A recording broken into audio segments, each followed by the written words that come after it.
Leçon 4 الدرس الرابع. Les adjectifs, les couleurs. Les adjectifs الصفات، les couleurs الألوان وهي جزء أو نوع من أنواع الصفات.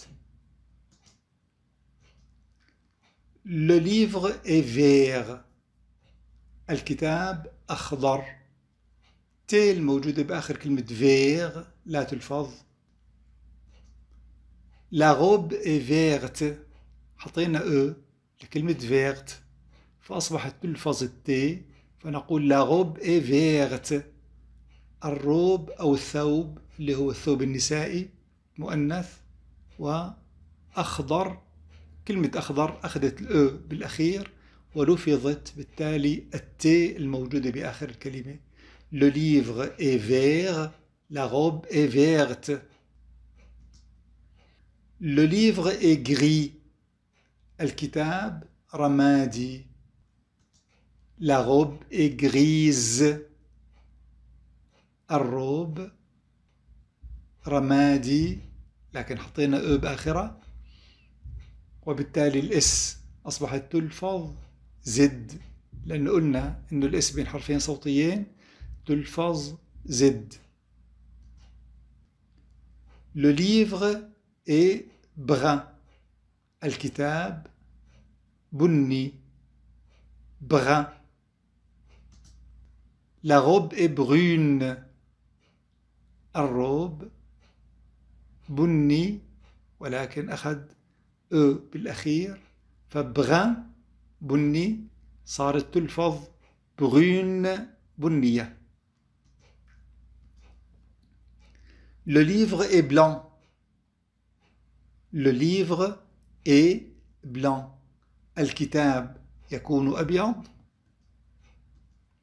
La robe est blanche. الروب يكون أبيض، لكن كلمة أبيض هون مؤنثة.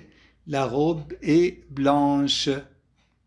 سي أضفنا عليها آش وبالتالي صارت تلفظ blanche. Le livre est blanc. La robe est blanche. Le livre est noir. الكتاب أسود. نلفظ الإر. La robe est noire. نلفظ الإر وبالتالي le livre est noir. La robe est noire. الكتاب أسود والروب أسود. أسود الثانية أخذت بالأخير، ولكن الإر تلفظ بالمرتين بحالة التذكير وبحالة التأنيث، فنقول le livre est noir. الكتاب أسود. La robe est noire. الروب أسود. Le livre est bleu.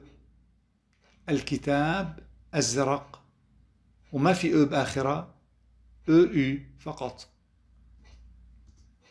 La robe est bleue. نفس اللفظ ما تغير في شيء إطلاقا باللفظ، لكن أضفنا علامة التأنيث بكلمة bleu. bleu التي تعني أزرق. Le livre est bleu. La robe est bleue. Le livre est rouge. الكتاب أحمر. La robe est rouge. الروب أحمر. لم تتغير الكلمة إطلاقا، لا كتابة ولا لفظا، في كلا الحالتين التذكير أو التأنيث. نقول le livre est rouge. La robe est rouge. بينما كل الكلمات الماضية كان لابد في نوع من التغيير. هذه الكلمة ليس فيها تغيير. روج أحمر أو حمراء. Le livre est rouge. الكتاب أحمر. La robe est rouge. والروب أحمر، وكلمة أحمر الثانية مؤنثة وتعني كلمة حمراء. Le livre est jaune. Le livre est jaune. الكتاب أصفر. La robe est jaune. الروب يكون أصفر. وكلمة أصفر أيضا لم يطرأ عليها أي تغيير لا بالتذكير ولا بالتأنيث.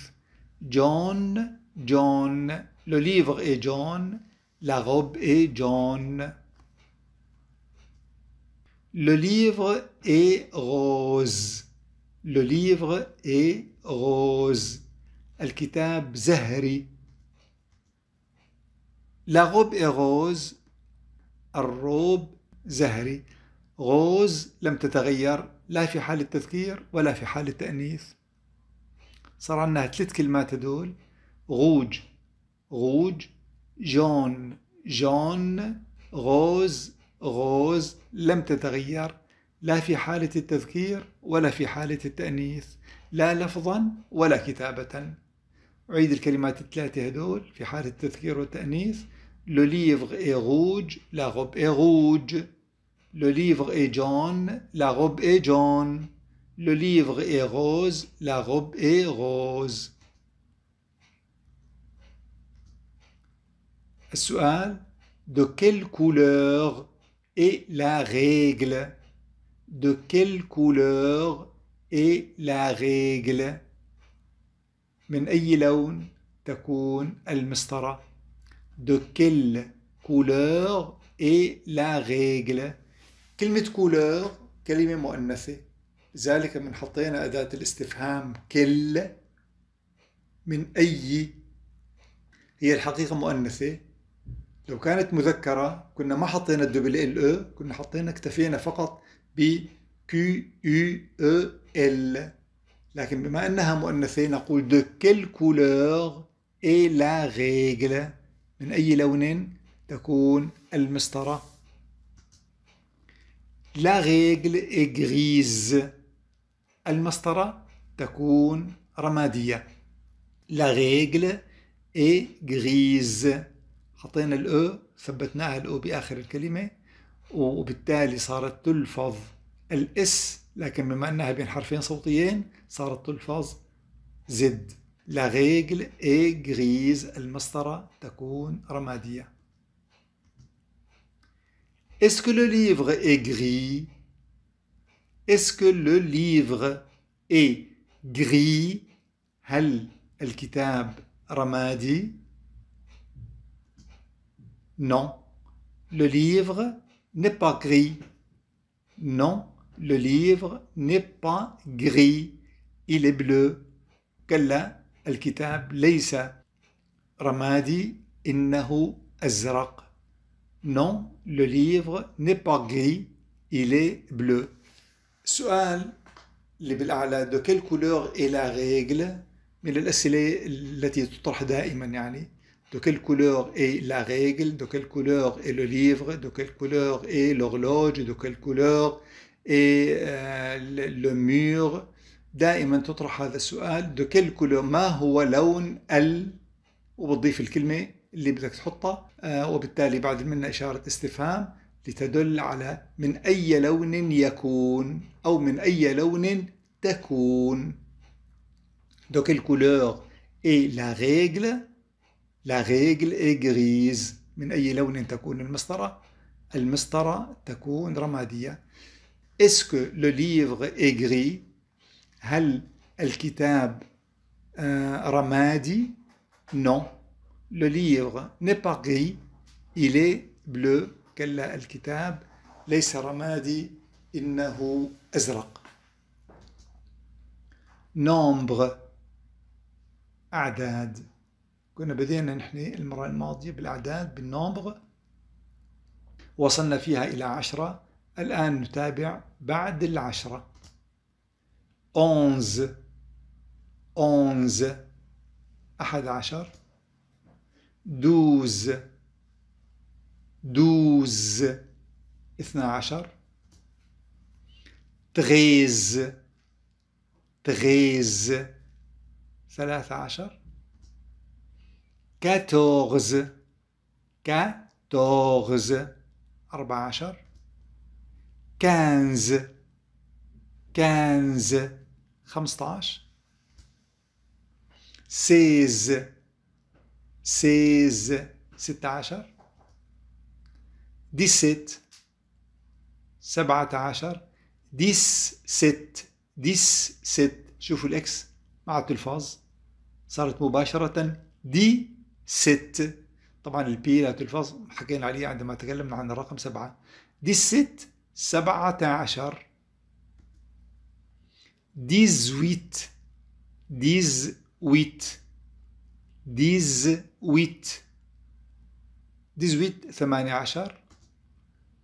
18 19 19 19 20 الإن يدوب تلفظ وتلفظ إلى حد ما جزء منها من الأم 20. الجي والتي لا تلفظ إطلاقا. 20 تعني 20. نعيدهم 11 12 13 14 15 16 17 18 19 20. والسلام عليكم.